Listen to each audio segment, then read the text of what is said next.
വേറെ ഒരു പ്രത്യേകത എന്താന്ന് പറഞ്ഞാൽ പുഷ്പ എവിടെ കുടുംബ പേര് പറഞ്ഞാലോ അച്ഛൻ്റെ പേര് പറഞ്ഞാലോ സ്വിച്ച് ഇട്ട പോലെ ഈ വധൂരി വന്ന് അവിടെ വന്ന് കച്ചറ ഉണ്ടാക്കും. അതിപ്പോൾ എവിടാണേലും പണ്ട് പഠിക്കാൻ സ്കൂളിൽ കൊണ്ടുവിട്ടപ്പോഴാണേലും ശരി, പുഷ്പയുടെ കല്യാണം ആലോചിച്ചപ്പോഴാണേലും ശരി, എല്ലായിടത്തും പുള്ളിക്കാരനുണ്ട്. എൻ്റെ അച്ഛൻ്റെ പേര് പറയുമോ, എൻ്റെ അച്ഛൻ്റെ പേര് പറയുമോ എന്ന് വെച്ചിട്ടാവും. അതെന്തേലും കേട്ടോ, അത് അവരുടെ ഫാമിലി മാറ്റേഴ്സ്. അങ്ങനെ പുഷ്പ കടത്തിലിറങ്ങി എല്ലാത്തിനും ഇടിച്ചങ്ങ് പറപ്പിച്ച് തീർപ്പിക്കും. ഇത് കണ്ടുകൊണ്ട് വരുന്ന ആ പെണ്ണിൻ്റെ അച്ഛൻ പറയുന്നത്, വല്ലവരും നിന്റെ തുണി അടിച്ചാൽ എനിക്ക് ഇത്ര നാണക്കേടില്ല. എല്ലാവരുടെയും മുമ്പിൽ നീ ചെറിയ ചാന്ന് വിളിച്ചില്ലേ, അപ്പോഴാണ് എനിക്ക് നാണക്കേടുണ്ടായത്.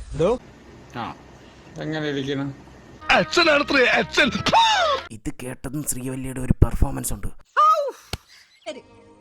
എന്റെ ഭർത്താവിന്റെ പേര് പറഞ്ഞാ ഈ നാട് മുഴുവൻ ജീവിക്കുന്നത്. നീ ആരാടാ? ബെരോഷ്. ഞാൻ ബെരോഷ്. നീ മരപ്പട്ടി മുഹമ്മദ്. നീയോ? అల్లరి నాగేంద్ర విజయవాడ అల్లుడు గొప్ప యదుగురి వెంకటేశ్వర రాజశేఖర రెడ్డి. നീയോ? പി ധർമ്മേന്ദ്ര. നല്ല പേര്. പുഷ്പ എന്നത് വെറും പേരല്ല, പുഷ്പ എന്നതൊരു ബ്രാൻഡാ. എന്താല്ലേ, ഇതാണ് ഞാൻ പറഞ്ഞത്, താഴാത്ത പുഷ്പയ്ക്ക് തളരാത്ത ശ്രീവല്ലി.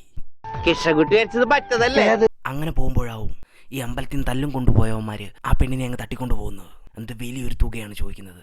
കാര്യം ഇവനൊരു കച്ചറയാണെങ്കിലും ഇവനൊരു വലിയ കോടീശ്വരനാണ്. എന്തുണ്ടായിട്ട് എന്താ കാര്യം, ഒരു പേസ്റ്റും ബ്രഷും മേടിക്കാൻ പോലും മനസ്സ് കാണിക്കാത്ത ഷാവി. മാസത്തിൽ 2 തവണ കുളിച്ചാല് എനിക്ക് ജലദോഷം വന്നിടും. തന്നെ എനിക്ക് അലർച്ചി. അങ്ങനെ ഇതറിഞ്ഞതും പുഷ്പ അവിടെ വന്ന അമ്മമാർക്ക് വേണ്ട പണം വാരി എറിയുകയാണ്. കണ്ടില്ലേ പണം പറന്നു നടക്കുന്നത്. എന്നിട്ട് ഉമ്മാരെ അമ്പലത്തിൽ വെച്ച് തല്ലി എൻ്റെ കലിപ്പിൽ ഉമ്മാര് പുഷ്പയുടെ കയ്യും കാലും കെട്ടിയിടും. എന്നിട്ട് തല്ലും. കയ്യും കാലും കെട്ടിയിട്ടിട്ട് ഇങ്ങനെ ഒരു ഫൈറ്റ് ഉണ്ട്. എൻ്റെ മോനെ, പാമ്പിനെ പോലെയും പട്ടിയെപ്പോലെയും പുഴുവിനെ പോലെയും കിടന്നൊരു ഫൈറ്റ്. പേ പിടിച്ച പട്ടിയാണോ? അല്ല. കലി കൊണ്ട പാമ്പാണോ? അതുമല്ല. തുള്ളിക്കളിക്കുന്ന കുഞ്ഞുപുഴുവാണോ? എനിക്കറിയാൻ പാടില്ല, എന്തോ അഭ്യാസമാണ്.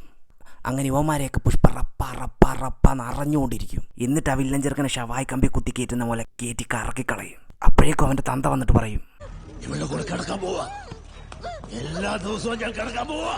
പരട്ടക്കിളവൻ സ്വന്തം മോൻ അവിടെ ഷവായി കമ്പി കിടന്ന് ആടുക. അപ്പോഴാണ് പുള്ളിക്കാരൻ്റെ ഒരു ഷിക്കിടും